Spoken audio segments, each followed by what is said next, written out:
show du câble.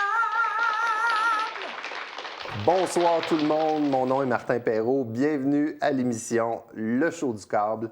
Bien content de vous retrouver pour la dernière émission de la saison. En fait, on va être de retour à la fin janvier avec des nouvelles émissions. Et on va faire ces premières minutes-là avec quelqu'un que j'apprécie beaucoup, notre journaliste du Centre de l'information, Mathieu Daou. Bonsoir. Salut, comment ça va, Martin? Ça va bien toi-même? Très bien, merci. On a fait un petit pari ensemble au niveau des sujets d'actualité dont tu parles habituellement dans le début de l'émission. Et tu viens de me les donner, donc moi, je ne les ai pas vus avant. Donc, moi, je vais m'amuser à improviser un petit peu. Mais au tout début, ce que je veux te dire, il faut que je te dise quelque chose d'important. Je veux te féliciter, toi et une chaîne de personnes, pour un événement de bonté que vous avez fait, que vous avez créé. Il y a Mme Hélène Carrière-Martel qui est venue faire un tour à un moment donné ici à TVC, je m'en souviens très bien. Ouais. Tu l'avais accueillie et son histoire t'avait touché. Tu avais décidé de faire un reportage là-dessus.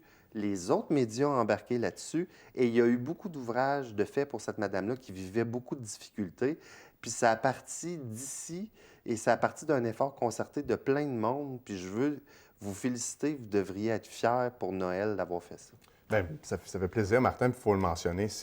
Oui, Hélène est venue nous voir pour nous demander de l'aide, mais c'est surtout le travail des amis, des amis de... Des animaux. Des animaux, exactement, l'ange gardien, qui a pris Hélène sous son aile. Puis c'est grâce à cet organisme-là que on a nettoyé son sous-sol, on a nettoyé son terrain, vraiment.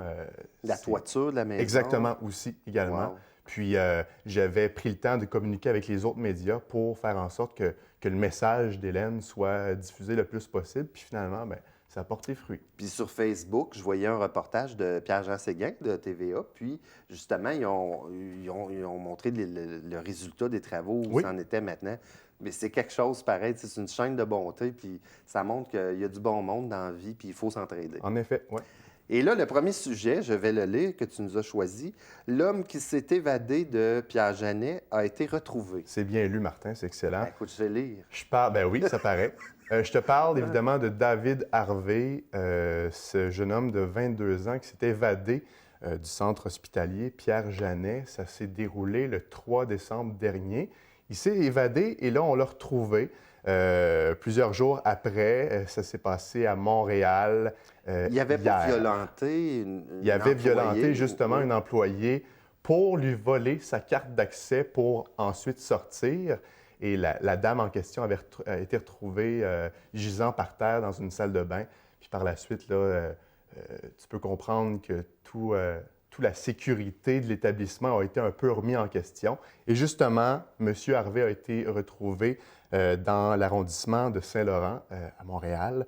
Et il va comparaître aujourd'hui, vendredi, au Palais de justice de Gatineau. Donc, c'est une histoire, c'est un sujet à suivre là, dans les prochains jours. Deuxième sujet, celle-là... Ben, tu m'as dit d'essayer de trouver quelque chose de controversé ou plutôt loufoque, drôle, et voilà. Ben, celle-là, pas pire, le deuxième. Des condoms aux couleurs du 150e de la Confédération. Oui, c'est Santé publique Ottawa qui profite des célébrations du 150e de la Confédération canadienne en 2017. Il profite de ce moment-là pour faire la promotion du port du condom. Et cette semaine, on invitait le public à voter pour leur emballage préféré. Il y en a 3 qui est en lice. Et sur chaque condom, on peut lire un message différent. Je vous les lis.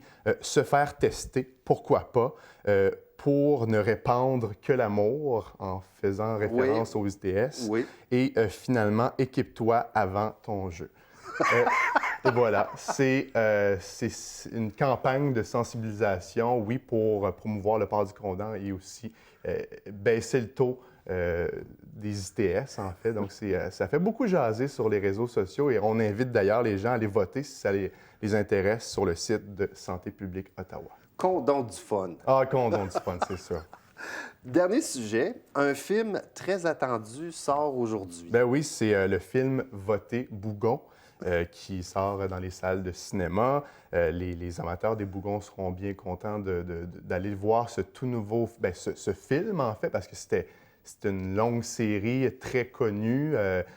Ça fait 10 ans que ça n'a pas joué à que la série n'a pas... Donc, que la série, oui, a été jouée à la télévision. Mon Dieu, j'ai failli par le dire.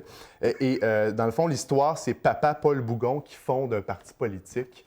Ça s'appelle l'Écœurement national. Et puis, évidemment, toute la famille embarque dans ce projet politique-là. Vraiment un film à voir. Et on retrouve les mêmes personnages, Rita Junior, Dolores, qui est interprétée par Hélène Bourgeois-Leclerc, qui vient de Gatineau, d'ailleurs. Donc... Hélène Bourgeois-Leclerc, qui a tellement bien dit dans la bande-annonce de ce film-là, « Les critiques vont haïr ça en tabac. » Justement, les critiques, ils sont pour la plupart très bonnes. Donc, si vous avez quelque chose, si vous cherchez quelque chose à faire en fin de semaine, allez voir ce film. Merci, Mathieu. Plaisir. Ce soir à l'émission, Sandra Lepage et Éric Boudreau de Bytown Paranormal. L'émission de ce soir, mesdames et messieurs, ça va être quelque chose, je vous le garantis. On parle de phénomènes inexpliqués, des choses étranges qui peuvent arriver aussi dans la vie. Et nos deux invités sont avec moi ce soir. Je suis très content de les recevoir. Sandra Lepage, bonsoir. Bonsoir. Éric Boudreau. Bonsoir. Bonsoir. Comment allez-vous? Très bien, merci. Good. Je veux commencer parce que vous faites partie d'un organisme qui s'appelle Bytown Paranormal. Comment ça s'est formé, cet organisme-là? Bien, Bytown Paranormal, il y avait 4 fondateurs. Maintenant, je pense aussi... Oui, il y en a 3.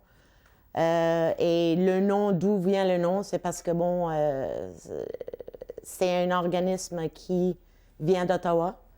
Et comme on sait, dans l'histoire, à un moment donné, Ottawa était nommé Bytown. Donc, c'est là où le nom a été pris tant que tel. Et moi, ce qui m'intéresse aussi beaucoup, évidemment, c'est ce que vous faites à Bytown Paranormal. Est-ce que vous pouvez m'indiquer un peu, c'est quoi votre champ de compétences? Qu'est-ce que vous faites exactement? Éric? Bien, nous, qu'est-ce qui arrive? Les gens nous appellent pour des cas. On fait des cas privés ou on a aussi des endroits qui sont plus commerciaux où on va. Nos services sont tout à fait gratuits. Puis, qu'est-ce qu'on fait? C'est qu'on arrive sur place, on instrumente l'endroit, on fait une investigation complète, on enregistre au travers de différents équipements que nous avons avec nous pour voir s'il y a des anomalies, essayer de voir justement s'il y a des choses paranormales versus normales. Souvent, il y a des choses qui sont normales et explicables. Fait qu'on essaie tout le temps de débunker ces choses-là pour pouvoir après ça focusser sur qu'est-ce qui est inexplicable. OK. Donc, la façon dont vous trouvez des objets d'enquête, des choses que vous pouvez enquêter, c'est parce que le public participe en vous disant, par exemple, chez nous, il y a un phénomène bizarre, disons, je vois des ombres. À ce moment-là, ils vous appellent, puis là, à ce moment-là, vous lancez un processus d'enquête. Mais la question que je veux vous poser, c'est est-ce que vous y croyez, maintenant que vous avez fait des enquêtes, vous autres, est-ce que vous y croyez qu'il y a vraiment des choses inexplicables?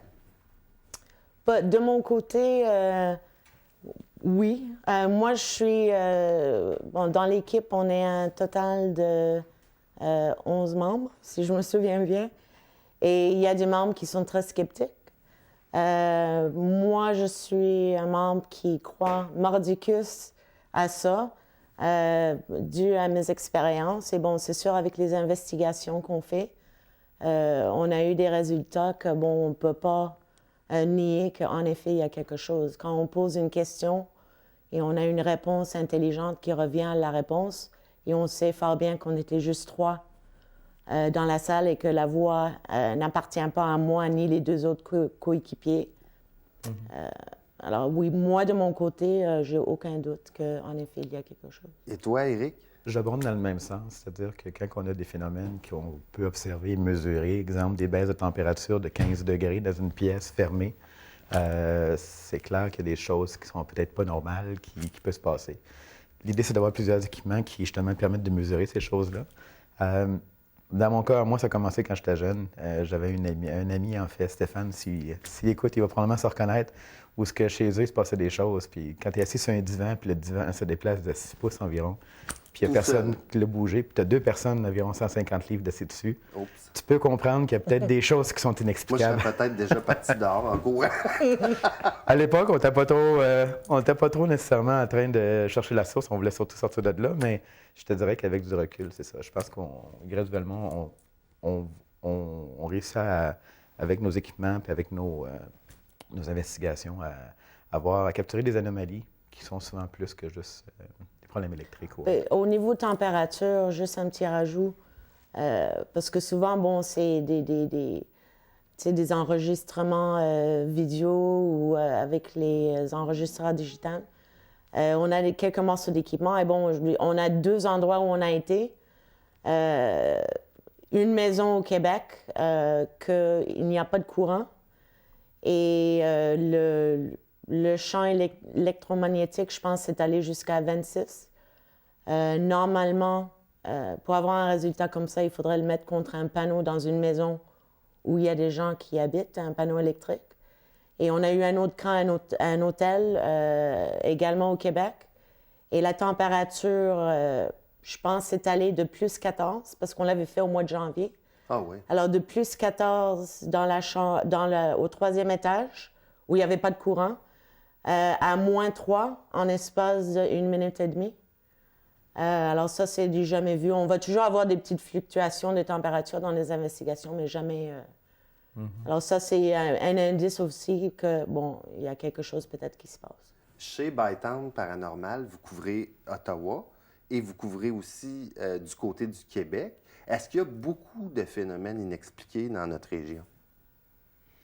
Je pense que c'est peut-être lié à l'histoire, parce que c'est quand même une région qui date de longtemps. Donc, on voit qu'il y a beaucoup de maisons patrimoniales, il y a beaucoup d'historique qui s'est passé.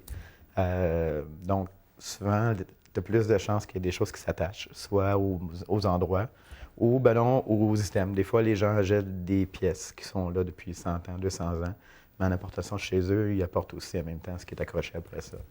Oui, je pense que pour nous, c'est que, bon, avant, Bytown, c'était surtout dans la région, dans la province d'Ontario, simplement parce que la plupart des membres sont anglophones. Moi, j'ai commencé il y a 3 ans. Étant donné que je parle français couramment, je me suis... je m'occupe du Québec. Et bon, il y a énormément, c'est une province où on est tellement occupés. Et bon, comme Eric disait, on a beaucoup de musées, beaucoup de maisons ou des bâtiments historiques, parce que ça aussi, il faut le mentionner, c'est qu'on n'est pas juste là pour chasser les fantômes. Mais tout le monde dans l'équipe, je pense, on a un très grand intérêt pour l'histoire. Mm-hmm. Alors, on fait des résidences, oui, mais je dirais que la plupart du temps, c'est des sites historiques. On avait fait, il y a quelques semaines, le musée Sims à Elmer. Oui. Alors, ça, c'est des endroits qu'on aime beaucoup faire. Et au Québec, plein de gens. Pouvez-vous me raconter une anecdote d'un endroit où vous êtes allé dans la région ici ou à Ottawa, où vraiment là, vous avez été surpris, je dirais même vous avez eu peur? Je suis pas une personne qui a peur facilement. Je ne sais pas si tu avais un cas qui viendrait à mémoire. C'est plus ou moins. Ouais. Moi, je dirais, moi, j'ai une maison dans le Pontiac que j'adore. Je l'ai nommée la maison qui ne déçoit jamais. C'est une maison que je suis tombée dessus complètement par hasard. Je voulais juste faire des pratiques d'équipement dedans parce que c'était une maison vide depuis plus de 40 ans. Et ça fait peut-être 5 fois maintenant qu'on y retourne et chaque fois, on a des choses qui se passent. Alors, la dernière fois, je pense que c'était l'été passé. Il y avait moi et 2 coéquipiers. Et il y a une pièce en haut que le champ électromagnétique, je pense, était monté à 26, ce qui était impossible.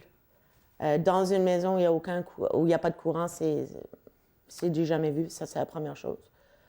Et on pose des questions et on a toujours des réponses. Quand vous dites ça, on pose des questions puis on a des réponses, oui. C'est que vous avez enregistré, mettons, votre question. C'est ça. Puis, vous me disiez avant l'émission que vous n'entendez pas nécessairement la réponse à l'oreille nue, mais par contre, vous enregistrez avec des appareils. Puis là, vous avez entendu une réponse. Pouvez-vous me le conter? C'était quoi la réponse? Oui, c'est que normalement, c'est ça. C'est que quand on va poser nos questions, premièrement, on s'informe sur le bâtiment en question. Alors, on connaît l'histoire, on pose des questions qui ont des questions intelligentes sur les personnes qui auraient peut-être vécu là, sur ce qui s'est passé là. Normalement, quand on pose les questions, on n'entend rien.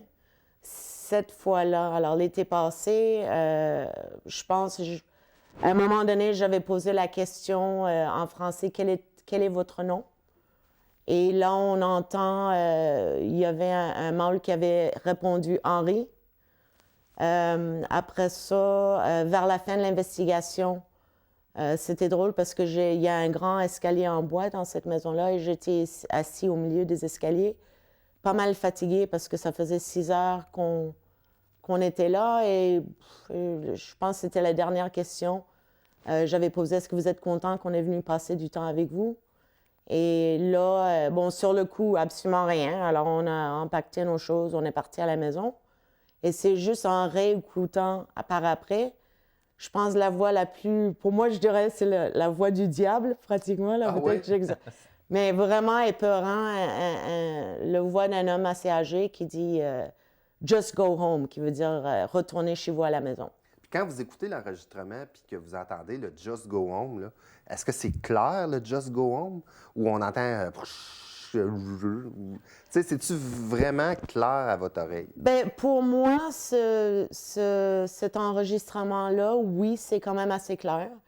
C'est sûr que des fois, on a des enregistrements, on est obligé de faire, bon, on a un programme pour un peu nettoyer, tu sais, des fois, les bruits en arrière-plan. Mais ça, c'est un des bons résultats, oui. Ça peut-il arriver qu'un de vos membres qui participe à une enquête, à un endroit en particulier, qui a tellement peur qu'il s'en va? Est-ce que les gens que vous êtes, parce que vous êtes plus que 2, là, comme on disait tantôt, ça arrive-tu qu'il y en a un qui se lève et qui dit « Ah non, moi, je suis plus capable, je m'en vais ». Pas ma connaissance, mais... Non, je pense, moi non plus, j'ai jamais vu quelqu'un qui a dit je m'en vais. Par contre, ça m'est déjà arrivé que il y a des gens qui peuvent se sentir mal. Tout d'un coup, bon, ils se sentent malades, ils ont mal à la tête. Là, je vais juste faire un tout petit mention rapidement. Oui. C'est qu'on a quelqu'un dans l'équipe qui est sensible, qui a le don d'être sensible. Alors souvent, cette personne-là, des fois, on va aller à des investigations et bon, il va sentir quelque chose et il peut dire, bon, je me sens pas très bien ou je me sens malade, je me sens comme si je m'étouffe parce qu'il ressent peut-être ce qui s'était passé là. Et lui, pour nous, bon, évidemment, il est très important parce qu'il nous dirige dans notre questionnement. Quand on arrive à un endroit, le client peut dire, bon, chez nous, il y a une femme ou on pense que c'est une femme ou un homme. Et quand il va arriver là, il va dire, il sent un enfant. Alors, nos questions, on va les diriger vers ça. On ne publiera jamais ce qu'il nous dit au public comme vérité, mais par contre, si on enregistre quelque chose, là, on va l'utiliser. Alors, définitivement, il nous aide beaucoup, et même pour filtrer les clients. Parce qu'on a beaucoup de gens qui nous contactent, et il y en a beaucoup que c'est juste pour avoir de l'attention. Est-ce qu'il regarde Ghost Hunters? Oui, c'est ça. Mais lui, il peut rentrer, il peut savoir, il peut sentir s'il y a quelque chose qui se passe ou il n'y a rien. Puis là, quand on parle de phénomènes inexpliqués, il y a exemple des entités ou des présences ou des esprits ou des fantômes. Est-ce que vous faites aussi tous les autres cas qui pourraient arriver de paranormal, comme exemple les extraterrestres, les gens qui ont des dons particuliers, ou vous vous concentrez exclusivement sur les fantômes et les présences dans les maisons? Je pense que la demande est surtout au niveau des phénomènes, genre justement fantômes, lieux hantés, ou j'ai l'impression qu'on pourrait faire les autres, mais on est tellement busy sur ces choses-là que... Oui, au niveau extraterrestre, ces choses-là, on n'a jamais eu, honnêtement, à ma connaissance, on n'a jamais eu de demande là-dessus. Parlez-moi de la prison de Cornwall. Vous êtes allé faire un tour du côté de la prison de Cornwall. J'aimerais ça que vous me racontiez ça un peu. L'équipe y a été, mais moi, à l'époque, je n'étais pas là. Je pense que Sandra non plus. Oui, l'équipe avait été en 2011. Oui. Et je pense que, bon, au niveau des résultats qu'on avait eus, au niveau des enregistrements, alors les PVE qu'on appelle, c'est quand même très, très clair. Alors, on a eu ils ont eu beaucoup de réponses positives ce soir-là, ce qui est quand même assez rare. Puis il y avait un monsieur en particulier, je pense que son nom c'était M. Séguin. C'est ça, l'histoire, c'est que il y avait le directeur, je pense, de notre groupe qui était dans une cellule, qu'on savait qu'il y avait un M. Séguin qui était prisonnier à l'époque et qu'il avait mis fin à ses jours dans sa cellule. On savait que ce monsieur en question s'appelait Séguin et on a eu un retour, je pense, à cette question-là. On voit des images en ce moment à l'écran. Ça, pouvez-vous me décrire un peu ce qui se passe? Qu'est-ce qui se passe à ce moment-là? Oui, alors ça, c'est quand ils sont arrivés aux prisons de Cornwall.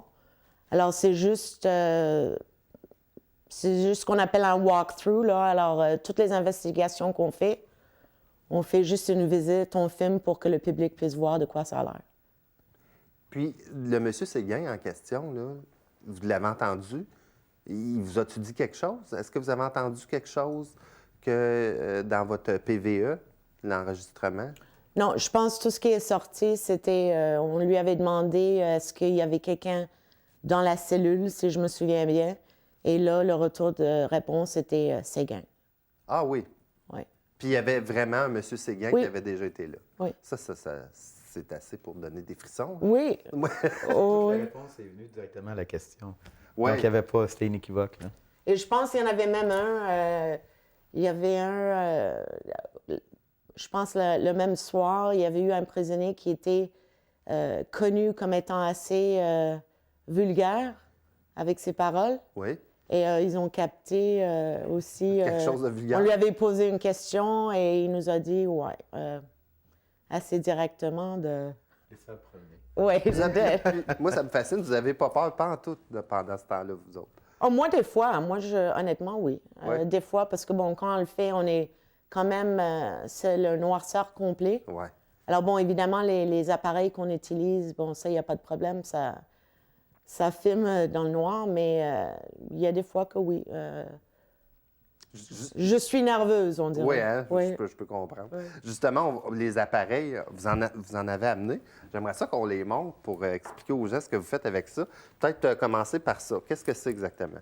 En fait, c'est un laser grid ou une grille laser. OK. Je sais pas. Pointe-la vers le décor. Pointe-la vers le décor. Ouais. Grosso modo, ce que ça fait, c'est que ça donne de la profondeur. C'est-à-dire que lorsqu'on investigue, puis les gens nous rapportent qu'ils ont vu des apparitions ou ils ont vu des ombres, avec ça, on peut peut-être pas le voir comme ça, mais s'il y a un déplacement, on voit un effet de profondeur. Donc, on peut voir s'il y a des choses qui bougent. Donc, si des gens se plaignent qui ont vu des ombres passer, Si avec quelque chose passerait si devant, l'ombre passerait, à ce moment-là, vous le verriez avec ça. une caméra pourrait capturer justement le passage. OK. Montrez-moi quelque chose d'autre. Qu'est-ce qu'on a d'autre? Tout le monde a probablement déjà vu cet appareil-là dans les émissions de télévision. Attends, on va l'éteindre, par exemple. Il n'y a pas de problème. OK, je pense que je l'ai. Oui. S'en débarrasser. Oui. Ça, c'est un millimeter. C'est un des équipements de base qu'on utilise pour mesurer à la fois les champs électromagnétiques, comme Sandra parlait, Oui. que vous avez en haut ici. Oui. Et en bas, vous avez la température qui est capturée par ça. Donc, OK. on peut mesurer en temps réel les variations. Comme exemple, tantôt, quand vous disiez la température était de 14 puis ça a descendu. C'est ça, j'avais exactement ça OK. dans les mains. Wow. Le même morceau d'équipement. OK. Puis, il y en a des sophistiqués comme celle-là, vient avec qu'est-ce qu'on appelle un REM pod. Le REM, qu'est-ce que ça fait? C'est que ça crée un champ autour de l'appareil. Oui. Si je l'allume, pour vous donner un exemple. Oui, allez-y. Juste derrière. Je vais juste augmenter la sensibilité pour que ça soit assez évident. Oups, ici. Donc, ce qu'on fait, on le laisse dans une pièce, puis n'importe quoi qui s'en approche va déclencher l'appareil. Donc, si on le laisse dans une pièce... Hey, moi, je fais un son étrange. Donc, n'importe quoi qui couperait le champ qui est créé autour permettrait d'identifier qu'il y a quelque chose qui se passe. Super. Quoi d'autre? Qu'est-ce qu'on a d'autre? Oups. On va juste Ça fermer va la... sauter. Oui, ça sert comme grenade aussi. C'est ça. On a le Key2. Key2 meter qu'on utilise, vous avez probablement déjà vu ça aussi. Qu'est-ce que c'est? C'est On va le un... montrer un petit peu comme ça. Oui. Ça mesure les champs électromagnétiques aussi. La différence qu'il y a, c'est que c'est plus facile à voir avec les lumières. Oui. Tu n'as pas le même niveau de précision que le Mel meter, mais on l'utilise souvent, notamment pour interagir, poser des questions, des réponses. On l'utilise C'est plus pour... visuel, comme on peut le mettre par terre. Oui. Et on va voir automatiquement quand le champ électromagnétique augmente parce que toutes les lumières s'allument. Wow. Exactement. C'est quoi le petit camion? Je vois un petit camion là, qui a l'air d'un jouet pour enfants. On a quelques items. Celui-là, c'en est un. C'est des éléments déclencheurs. Autrement dit, on essaie de trouver des éléments qui permettent de, justement, déclencher des réactions chez les entités qui pourraient être là. OK. Donc, pour les enfants, des fois, ces appareils-là, ça peut faire peur au monde. Oui. En ayant un item comme celui-là, c'est-à-dire en ayant un petit camion, ça permet de pouvoir, justement, trouver une manière de créer une connexion avec... Il faut donner quelques secondes pour que ça se... ça recharge. OK. Donc, si vous touchez l'appareil, Il faut que j'attende. OK. allez-y. Ah, j'ai Ça même fait- pas le temps d'y toucher que. Ouais. Donc, aussitôt que quelque chose s'en approche, bien, ça Même déclenche principe que l'autre. dans que le fond. l'autre. Oui. Mais l'avantage qu'il y a, c'est que pour un enfant, c'est moins peurant que cette chose-là. Là, il reste presque plus de temps. J'aimerais ça vous demander si les gens constatent des choses, qui ont des questions sur le paranormal. Il y a la page Facebook. Oui, on a la page Facebook Bytown Paranormal en anglais, Bytown Paranormal en français, sur Facebook également, la page francophone. Et s'ils ont des questions ou même ils sont intéressés au niveau investigation, bytownparanormal.ca. Est-ce que le mieux, c'est de passer par le site web où il y a un numéro de téléphone aussi? Non, c'est probablement mieux ou sur Facebook, laisser un message ou sur le site. Il y a une section où les gens ils peuvent laisser des messages. Bien, je vous remercie beaucoup tous les deux d'être venus passer nous merci voir. pour nous montrer l'invitation. ça. C'est super gentil. On vous réinvitera à un moment donné si vous avez des enquêtes. Il faudrait nous suivre dans Oui, une... je vous suis Une sur enquête. Facebook. Et c'était déjà tout pour notre émission de Show du Cadre, mesdames et messieurs. On est de retour à la fin janvier avec des nouvelles émissions. Alors, je vous souhaite un joyeux temps des fêtes. Merci d'être avec nous toutes les semaines. Au revoir.